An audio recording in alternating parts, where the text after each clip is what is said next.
সান্ত্বনা দিয়েছি। একবার ওকে হাতে পেলে নিজের হাতে খুন করবো আমি। কি ব্যাপার আবুল হাকাম, তোমাকে এত রাগান্বিত দেখাচ্ছে কেন? আমার হাত থেকে ফসকে গেছে, চোখের সামনে দিয়ে পালিয়েছে। কিন্তু তুমি তো সেই পর্বতে গিয়েছিলে যে পর্বতে সে তার সাহাবীদের নিয়ে আরোহণ করেছিল। তুমি সাউর পর্বতের গুহাতে গিয়েছিলে, সেখানে সে আর আবু বকর লুকিয়েছিল, তবুও পাওনি। কি আর করার? কিভাবে থাকতে পারে ওখানে? ওখানে মাকড়সার জাল ছিল, আর আমি নিজের চোখে ওখানে ঘুঘু পাখির ডিম দেখে এসেছি। ওখানে যদি মানুষ থাকতো তাহলে কি ঘুঘু পাখি ডিম পারতো? ওখানে যদি মানুষ থাকতো তাহলে ঘুঘু পাখিও উড়ে যেত, আর মাকড়সা এভাবে জাল বুনতো না। তারা ভেতরেই ছিল, কিন্তু আল্লাহ তোমাদের দৃষ্টি কেড়ে নিয়েছিলেন। এসব কি বলছো তুমি আব্বাস? আমি ঠিকই বলছি আবুল হাকাম। আসলে মুহাম্মদ আর তার সাহাবীরা খুব কাছ থেকেই সব শুনেছিল, যেমনটা আমি শুনছি।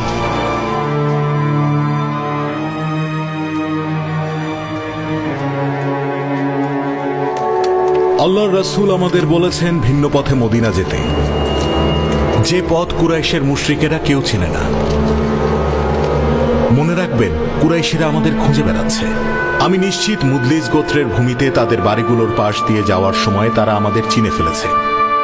তাই ভিন্ন পথ ধরে চলুন, সমতল রাস্তা বাদ দিয়ে সমুদ্র পথ ধরুন, যে রাস্তা কুরাইশরা মদিনা আসার পথে সচরাচর ব্যবহার করে না।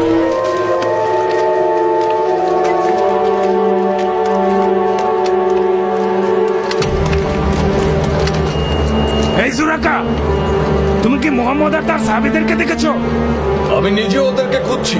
ওদেরকে বের করে পুরস্কারটা আমিই নেব, আর কেউ না।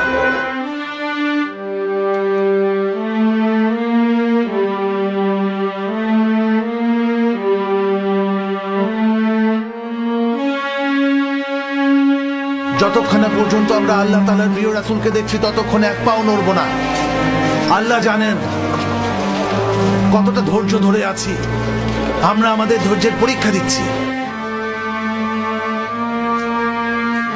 আপনি শুধু একবার দেখা দিন আল্লাহর রাসূল, আপনি এলে প্রশান্তি পাবো।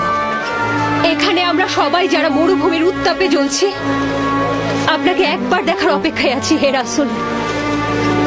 আল্লাহ আপনাকে পুরস্কৃত করবেন উম্মে আম্মারা। আপনি প্রথম নারী যিনি আল্লাহ ও রাসূলের জন্য শপথ করছেন।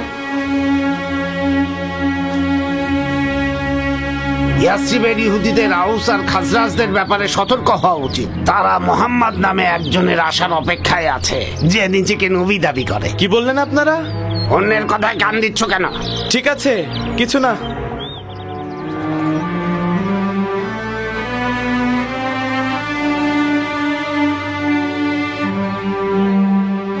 উনি কি সেই নবী সালমান? সত্যি কি তিনি এসেছেন যাকে দেখার জন্য এবং যার সামনে ঈমান আনার জন্য অপেক্ষায় ছিলেন? ইয়া রাব্বুল আলামিন, তিনি যদি সত্যি সেই নবী হন যার জন্য আমি এতদিন অপেক্ষা করছিলাম, ইয়া রাব্বুল আলামিন, তাহলে তাকে একবার দেখার সৌভাগ্য করে দিন আমাকে।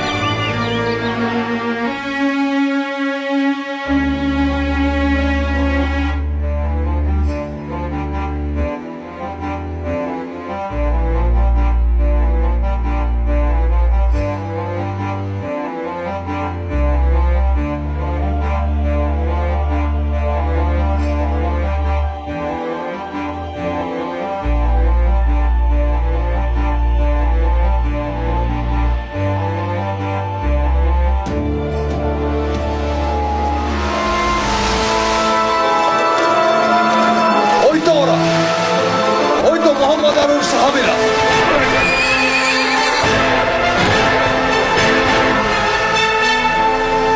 দ্বিতীয়বার এটা হলো।